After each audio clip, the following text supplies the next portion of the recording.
that we could conform to what other people wanted us to be and find a kind of acceptance at the cost of authenticity.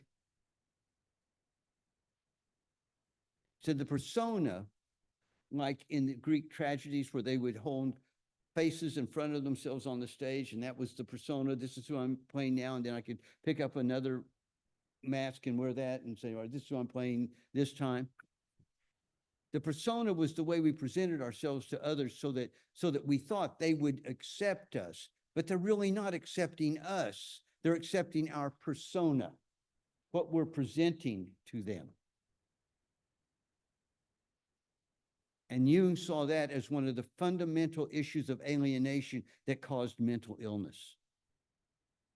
That we're not free to be ourselves openly, honestly, authentically, without fear, without hesitation, without facade. The persona was something for Jung that was different from the self. The self was who we really are.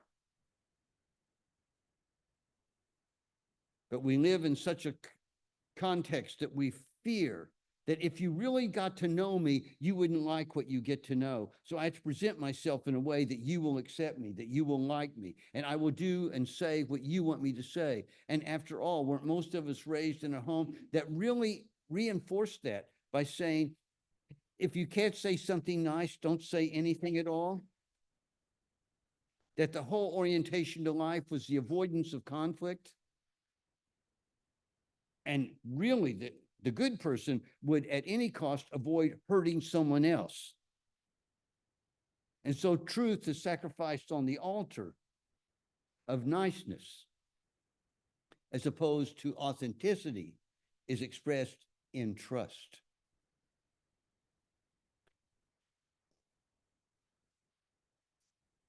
That's what we have to look at as a church.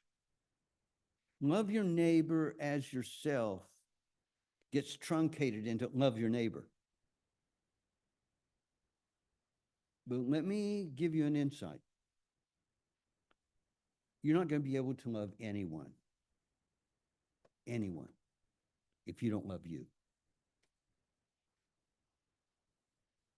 Because to love someone means I will share myself openly, honestly, uninhibitedly in the service of being a beneficial and authentic beneficial presence in your life. And as soon as I can't be the authentic person, I can't be fakey and loving at the same time. I can't be trustworthy and loving at the same time. I can be nice and I can make you like me, but I can't be authentically loving. And this thing about being a Christian is serious business. It's about being loving. It's not about just being nice. So this is a powerful statement. Everything else, the whole law, everything comes down to this. Can you be authentic enough? Can you be self-loving enough to truly love the other? Can you love yourself enough not to be afraid of sharing who you authentically are? As John would say, let us speak truth to one another in love. Can you love yourself enough to speak truth to the neighbor in love? Or are you worried about just being nice so that they'll feel good and you'll be liked?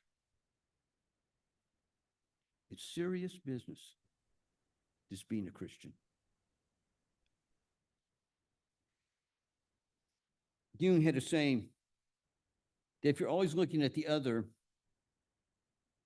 then you look at the other for what to do. You look at yourself for who to be.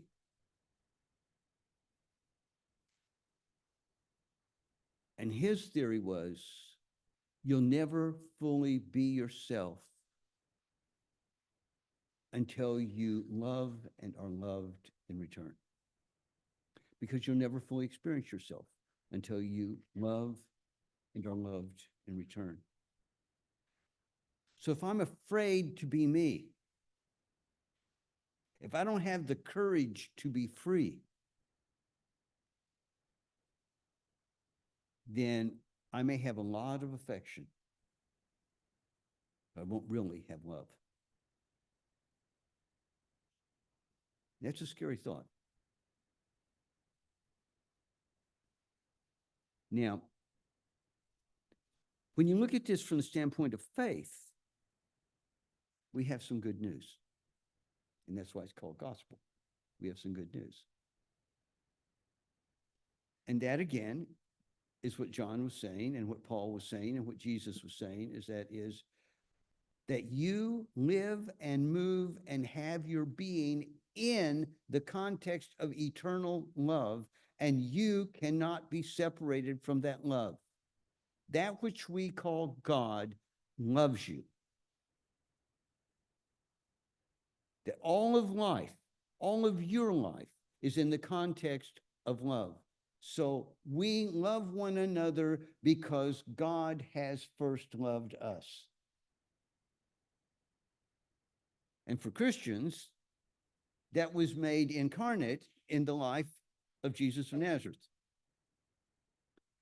Not Christ from heaven, Jesus from earth, who lived out that love, that giving, that caring. And so every example in Scripture that speaks of the life of Jesus speaks of how he loved the other, how he loved the marginalized, how he loved the unacceptable, how he loved those that were not considered appropriate.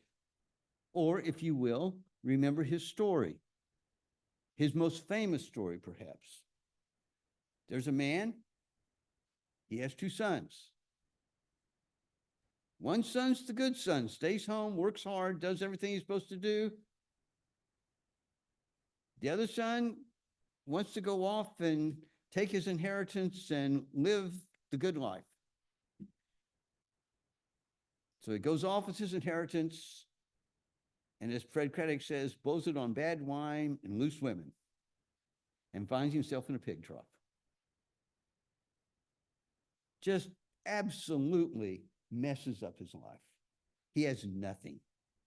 Now remember, here's a good Jewish boy eating in a pig trough.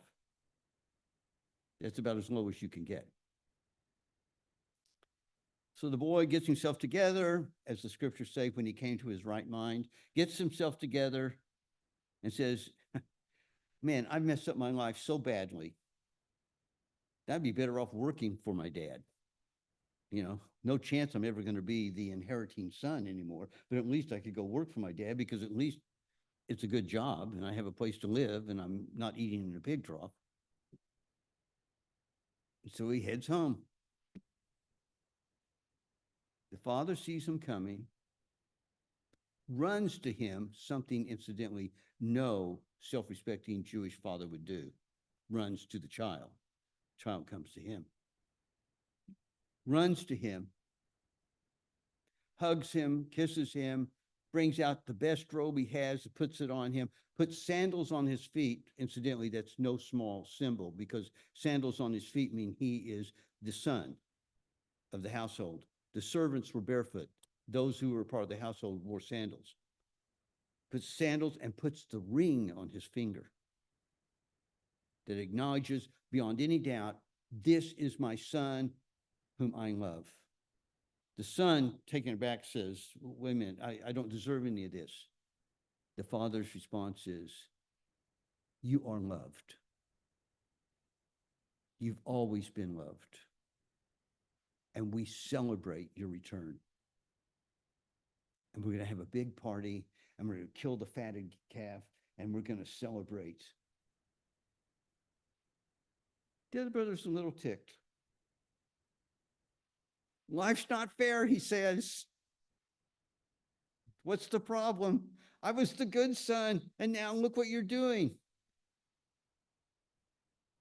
The older brother has a lot to learn about love.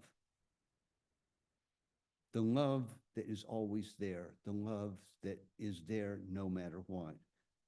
That's the good news. If you want anything else, why it's called gospel, that's the good news. That the God that everyone else was busy fearing is really the God who will always love you, and you can't lose that love no matter what. As Bill Garrett used to say to his grandkids, I have unconditional love for you, and there's nothing you can do about it. That's the good news. That you are precious and that you are valuable and that you are loved, eternally loved, that you live and move and have your being in the God that is love. And that's what the whole story of Jesus is about. And that's what all of Jesus's stories are about. And that's what all of Jesus's activities were about. Loving those that others couldn't love, and believe me, who thought they weren't lovable. So one of the things I want you to work on, because I think if we're really going to be serious about this, love your neighbor as yourself, we're going to be serious about that. Let's stop talking about the neighbor. We do a pretty good job with the neighbor. Let's start talking about us. And I want you to look in the mirror and say, all right, I'm going to be honest with myself. Do I love me? Do I celebrate being me? Am I glad I'm me? Do I realize what I have to offer others? Do I know my value? Do I feel my value? Do I accept my value? Do I see the beautifulness that is me? Or I've been so contaminated by all this crazy societal things that, oh, I'm going to pick on my body, and I'm going to pick on my hairline, and I'm going to pick on my wrinkles, and I'm going to pick on all this stuff, and I haven't accomplished what I wanted to accomplish, and I feel like I'm just a nothing.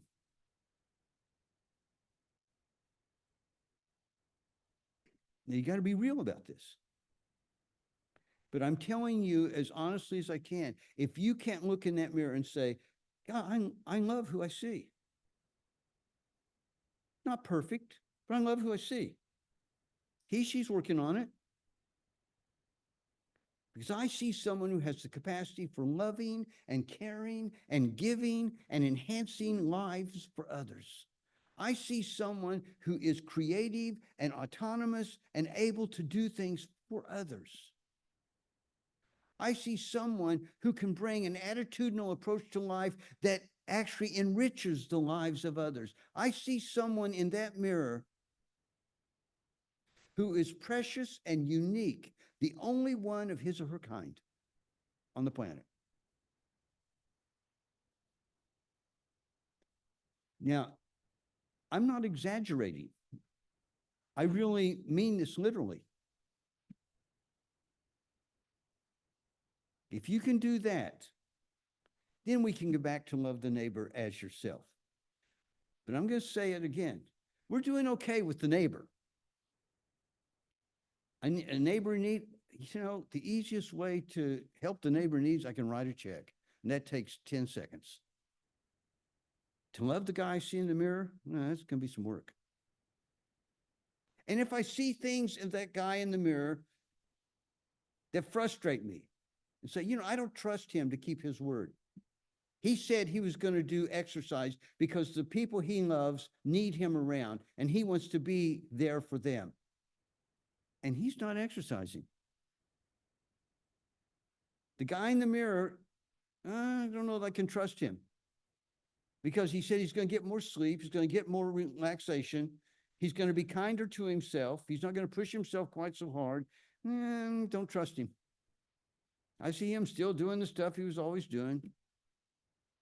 Only now he's beginning to fall down more. He's getting hurt. He's broken the clavicle and bruised both sides of his ribs and done all that stuff since the beginning of this year.